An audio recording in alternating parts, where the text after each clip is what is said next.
আৰক্ষীয়ে নিজৰ তদন্ত কৰি আছে, কিন্তু খিলঞ্জীয়া মানুহক গ্ৰেপ্তাৰৰ ক্ষেত্ৰত আমাৰ আপত্তি আছে আৰু আমি আশা ৰাখিছোঁ তনুচাৰীক অতি শীঘ্ৰে অসম আৰক্ষীয়ে গ্ৰেপ্তাৰ কৰিব আৰু খিলঞ্জীয়া মানুহৰ পক্ষত ৰায়টো দিব বুলি আমি আশা ৰাখিছোঁ। আজি শংকৰৰ বেল পিটিশ্যনো আছে, আমি আশা ৰাখিছোঁ ন্যায়ালয়ে শংকৰৰ পক্ষত ৰায় দিব আৰু অনাগত দিনত এখন ঐক্যবদ্ধ সংগ্ৰামৰ বাবে অসমৰ খিলঞ্জীয়া জনগণক একত্ৰিত হ'বলৈ আহ্বান জনাইছোঁ।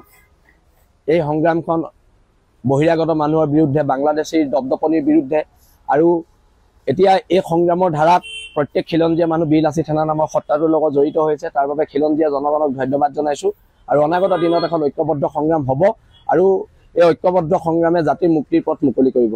ধন্যবাদ। শংকৰজ্যোতি বৰুৱাৰ ক্ষেত্ৰত তেখেতৰ যি সংগঠনত আছিলে পূৰ্বতে সদৌ অসম ছাত্ৰ সন্থা, সেইটো তেওঁলোকৰ আভ্যন্তৰীণ বিষয়, কিন্তু বীৰ লাচিত সেনা নামৰ এই সত্তাটো প্ৰত্যেক খিলঞ্জীয়া মানুহৰ লগত আছে। কোনোবা আছে নাই আমি নাজানো, কিন্তু বীৰ লাচিত সেনা নামৰ এই সত্তাটো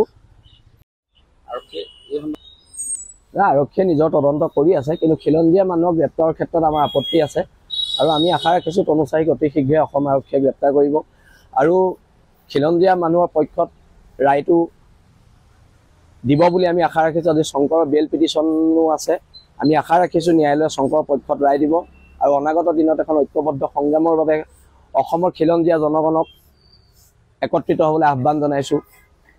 এই সংগ্ৰামখন বহিৰাগত মানুহৰ বিৰুদ্ধে, বাংলাদেশীৰ দপদপনিৰ বিৰুদ্ধে আৰু এতিয়া এই সংগ্ৰামৰ ধাৰাত প্ৰত্যেক খিলঞ্জীয়া মানুহ বীৰ লাচিত সেনা নামৰ সত্তাটোৰ লগত জড়িত হৈছে। তাৰ বাবে খিলঞ্জীয়া জনগণক ধন্যবাদ জনাইছোঁ আৰু অনাগত দিনত এখন ঐক্যবদ্ধ সংগ্ৰাম হ'ব আৰু এই ঐক্যবদ্ধ সংগ্ৰামে জাতিৰ মুক্তিৰ পথ মুকলি কৰিব। ধন্যবাদ। শংকৰজ্যোতি বৰুৱাৰ ক্ষেত্ৰত তেখেতৰ যি সংগঠনত আছিলে পূৰ্বতে সদৌ অসম ছাত্ৰ সন্থা, সেইটো তেওঁলোকৰ আভ্যন্তৰীণ বিষয়, কিন্তু বীৰ লাচিত সেনা নামৰ এই সত্তাটো প্ৰত্যেক খিলঞ্জীয়া মানুহৰ লগত আছে। কোনোবা আছে নাই আমি নাজানো, কিন্তু বীৰ লাচিত সেনা নামৰ এই সত্তাটো আৰক্ষীয়ে নিজৰ তদন্ত কৰি আছে, কিন্তু খিলঞ্জীয়া মানুহক গ্ৰেপ্তাৰৰ ক্ষেত্ৰত আমাৰ আপত্তি আছে আৰু আমি আশা ৰাখিছোঁ তনুচাৰীক অতি শীঘ্ৰে অসম আৰক্ষীয়ে গ্ৰেপ্তাৰ কৰিব আৰু খিলঞ্জীয়া মানুহৰ পক্ষত ৰায়টো দিব বুলি আমি আশা ৰাখিছোঁ। আজি শংকৰৰ বেল পিটিশ্যনো আছে, আমি আশা ৰাখিছোঁ ন্যায়ালয়ে শংকৰৰ পক্ষত ৰায় দিব আৰু অনাগত দিনত এখন ঐক্যবদ্ধ সংগ্ৰামৰ বাবে অসমৰ খিলঞ্জীয়া জনগণক একত্ৰিত হ'বলৈ আহ্বান জনাইছোঁ।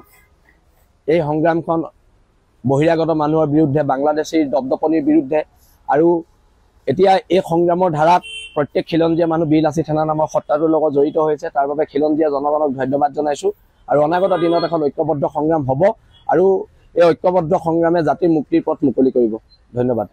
শংকৰজ্যোতি বৰুৱাৰ ক্ষেত্ৰত তেখেতৰ যি সংগঠনত আছিলে পূৰ্বতে সদৌ অসম ছাত্ৰ সন্থা, সেইটো তেওঁলোকৰ আভ্যন্তৰীণ বিষয়, কিন্তু বীৰ লাচিত সেনা নামৰ এই সত্তাটো প্ৰত্যেক খিলঞ্জীয়া মানুহৰ লগত আছে। কোনোবা আছে নাই আমি নাজানো, কিন্তু বীৰ লাচিত সেনা নামৰ এই সত্তাটো